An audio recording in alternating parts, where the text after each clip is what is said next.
Okay, let's unpack a fundamental choice for, well, pretty much any setup that moves information around. Right. Network cables. We're zeroing in today on the two main players, fiber optic versus traditional copper. That's right. It's a core decision. And our job in this deep dive is to use the material you've shared. It's from an article looking into network infrastructure choices and really explore what makes these two cable types different. Why those differences are important and what that might mean for your own information needs. Think of it as getting the essential picture without getting lost in super technical jargon. Exactly. Getting the clear picture. So let's start there. Why is picking the right cable such a big deal? Why does it matter so much? Well, it fundamentally defines your network's capabilities, pretty much everything. We're talking about how much data it can handle, how far that data can actually go, how reliable it is in different environments, and of course the costs involved, not just the upfront cost, but over the entire life of the network. So it's the literal path the data takes. It is.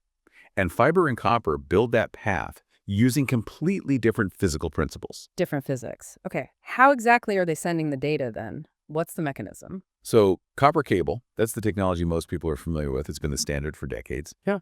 It works by sending data as electrical signals through copper wires, usually tiny twisted pairs inside the cable jacket.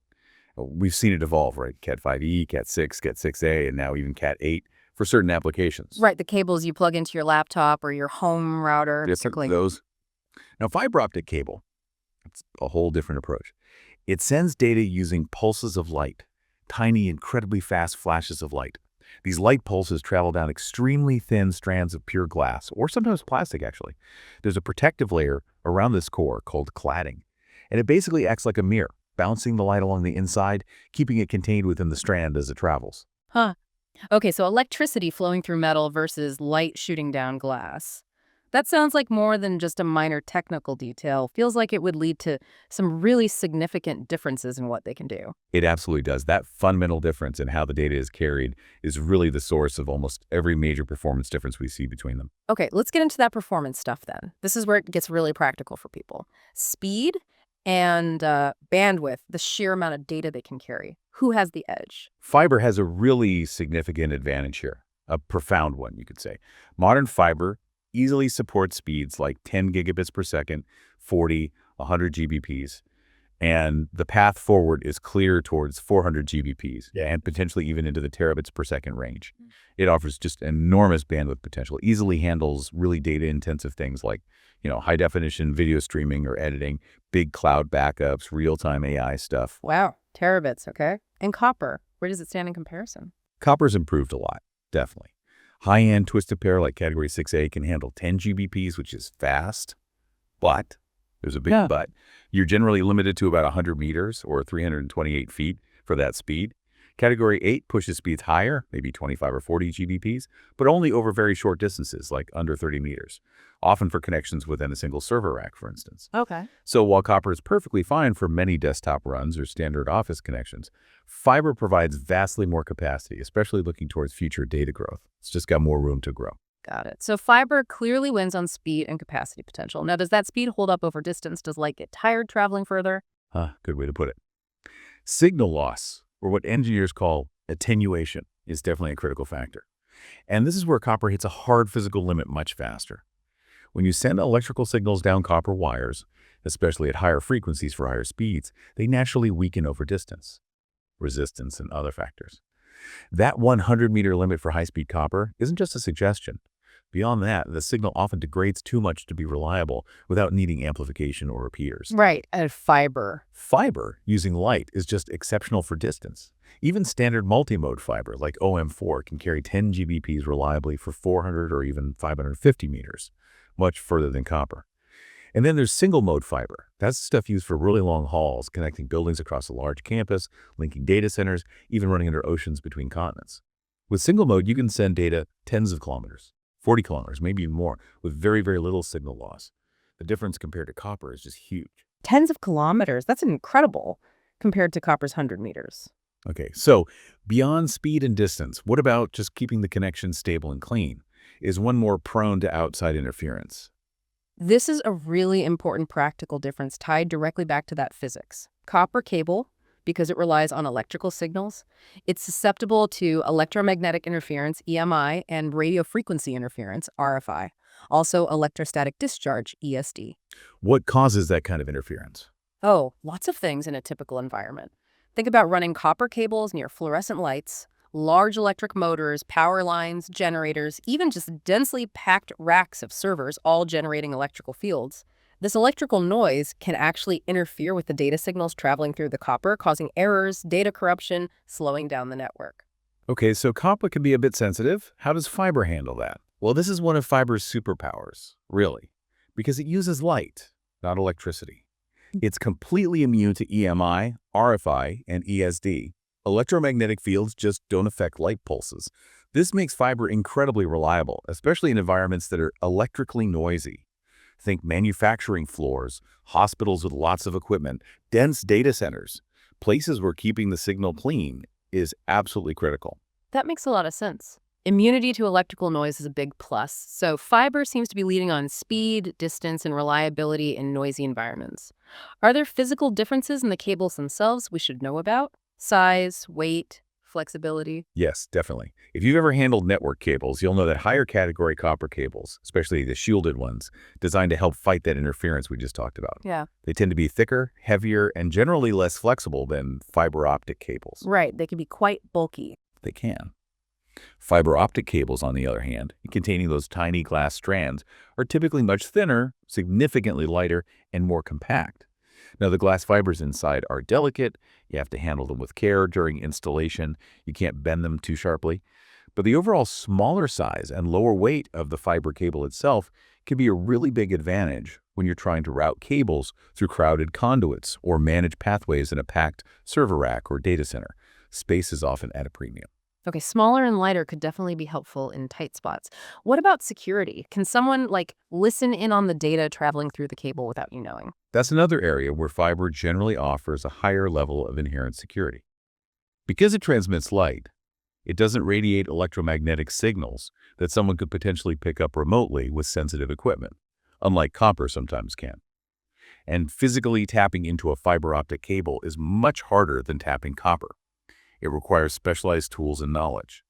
Plus, trying to physically intercept the light signal usually causes a noticeable drop in the light level, a change in the signal quality, which network monitoring systems can often detect almost immediately, alerting staff that something's wrong. So it's harder to tap, and if someone tries, you're more likely to know about it. Exactly.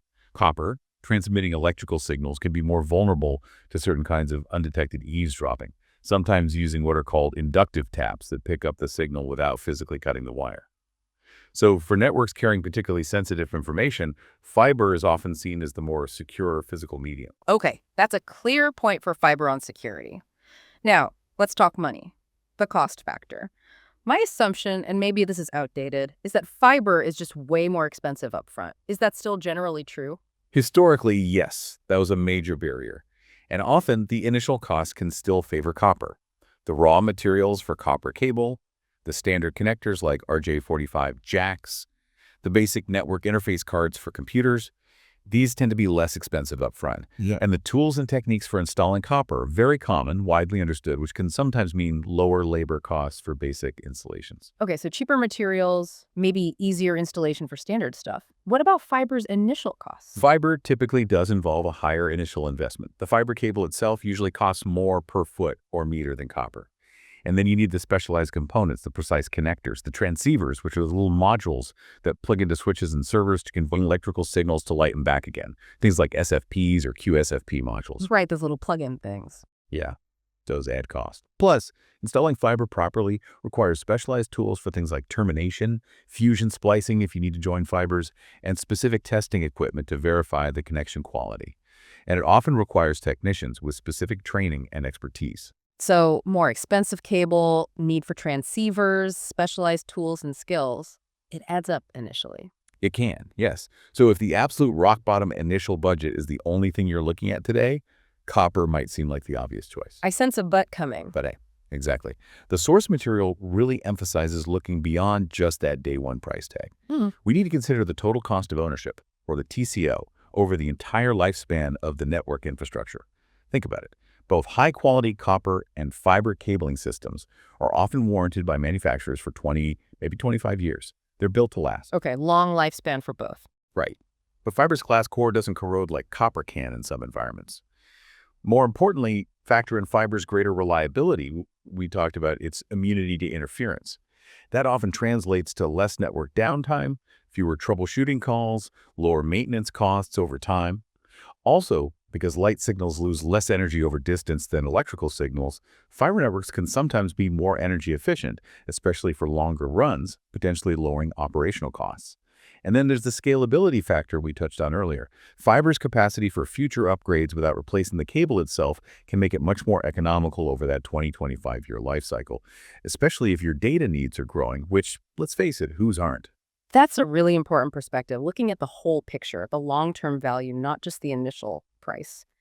Okay, so fiber excels in speed, distance, reliability, security, future capacity, and potentially long-term cost. Is there anything practical that copper does easily, maybe something every day, that fiber just doesn't handle as well? Yes, there is one really significant practical advantage that copper holds. Its native ability to support power over Ethernet, or PoE. Yeah, PoE. Exactly. This is the technology that lets you send both data and electrical power over the same standard twisted pair copper network cable. It's incredibly useful for powering devices where it might be difficult or expensive to run a separate electrical outlet. Think of things like IP security cameras mounted high up on a wall or ceiling. Wireless access points? Wireless access points, definitely. VoIP desk phones, many types of Internet of Things sensors, building access controls, lots of devices. PoE simplifies the installation immensely. Just one cable for both data and power. And fiber can't do that. Send power down the glass strand. No, light pulses don't carry electrical power. So standard fiber optic cable cannot deliver PoE directly. If you need to power a device at the end of a fiber run, you generally have a couple of options. You might need to run separate electrical wiring to power the device locally, or, more commonly, you might use something called a media converter near the end device. This gadget takes the optical signal from the fiber, converts it back to an electrical signal for a copper port, and that copper port can then provide PoE to the connected device. So you need extra hardware at the far end. Usually, yes. There are also some specialized hybrid cables out there that bundle fiber strands and copper conductors together in one jacket, sometimes called powered fiber or composite cable. These can deliver power over longer distances than standard copper PoE limits, but they require specific power-injecting equipment at one end and compatible devices or adapters at the other. It's not as straightforward as native PoE over copper. Okay, so PoE is a definite check mark in the copper column for convenience with certain devices. So bringing this all together, how do you actually make the choice? Is it always fiber if you can afford it, or always copper for short runs, or is it more nuanced? It's definitely more nuanced, and the source material suggests that for many networks, particularly larger or more complex ones, it's rarely an either decision. The most common and effective approach is often a hybrid strategy, using both types of cable where they make the most sense. Okay, so when would you absolutely choose fiber? What are the key scenarios? You definitely go with fiber when distance is a primary factor. Anything significantly beyond that 100-meter copper limitation for high speeds. Also, when high bandwidth is critical. If you need 10 Gbps, 40 Gbps, 100 Gbps or more, especially for network backbones connecting different parts of a building or campus or linking servers in a data center, fiber is the way to go. Environments with significant electrical interference where signal integrity is paramount, think industrial settings, hospitals, fiber's immunity makes it the clear choice. If you have high security requirements where preventing undetected eavesdropping is a major concern, fiber offers that advantage. And crucially, if you're planning for the long term and want to ensure your cabling infrastructure can support much higher speeds in the future without needing to be replaced, fiber provides that future-proofing. Oh, and also, in situations where you need the thinnest, lightest cable possible due to space constraints in conduits or racks. Okay, that's a clear list for fiber. When does copper still make the most sense? Copper remains the practical choice for many shorter connections, generally those under 100 meters. Think about the typical run from a wall outlet to a user's desktop computer in an office or home. It's also the default choice for applications that rely on power over Ethernet, because of that native support we talked about powering cameras, wireless access points, phones, etc. Copper might also be chosen when the initial budget is the absolute top constraint and the performance limitations of copper are perfectly acceptable for the specific application. You don't always need 10 gig to a desktop, for example. And of course, use copper when you need to connect to existing equipment that only has copper ports. Compatibility matters. Some older legacy systems, like certain voice systems, might also still rely on copper. Right, so the hybrid approach really does seem logical. Use fiber for the big, fast, long-distance connections, the network core or backbone, and maybe connecting server rooms. Mm. And then use copper for the final shorter connections out to user devices, especially where you need PoE. Exactly. That's a very common and effective network design strategy. It lets you leverage the strengths of both technologies, fiber's performance and distance, copper's cost-effectiveness for shorter runs, and its PoE capability. You get a balance of cost, performance, and meeting specific application needs throughout the network. Looking ahead then, how does this choice, fiber versus copper, or the mix you choose, impact how ready your network is for what's coming next? Data demands just keep going up and up. That really is perhaps the most critical long-term consideration, isn't it? We see it everywhere. Cloud computing, streaming video, AI, the Internet of Things, they're all driving exponential growth in data traffic. The cabling infrastructure you install today directly dictates how well and how easily your network can adapt to handle those increasing demands tomorrow and in the years to come. And in that context, fiber is broadly seen as the more scalable and future-ready option.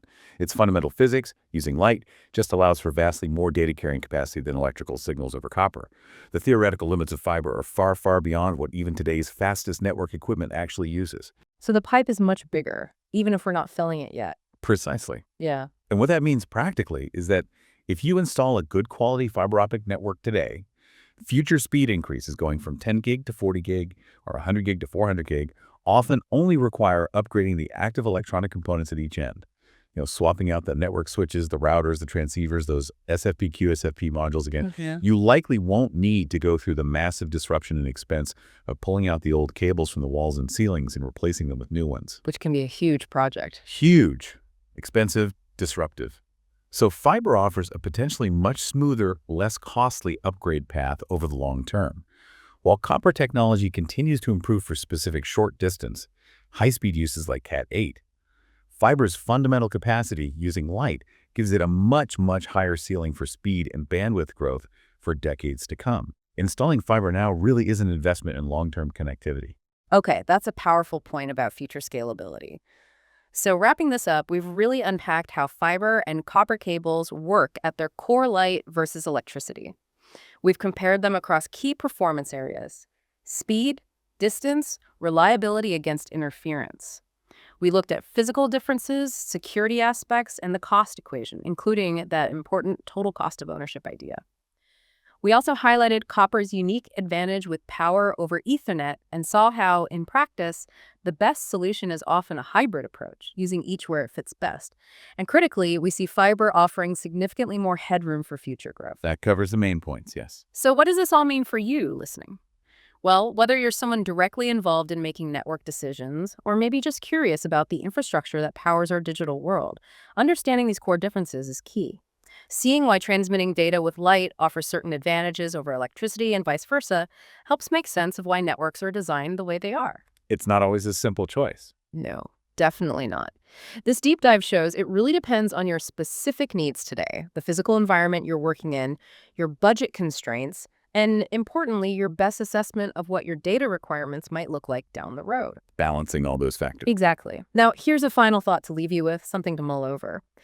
If the inherent capacity of fiber optics is so vast that future speed upgrades might primarily involve just swapping out the electronics at the ends, rather than replacing the physical cable itself for potentially decades, how might that kind of long-term predictability in the foundational infrastructure, knowing the pipes are likely good enough for a very long time, how might that change the way organizations approach planning and budgeting for their overall technology investments, thinking even beyond just the network itself?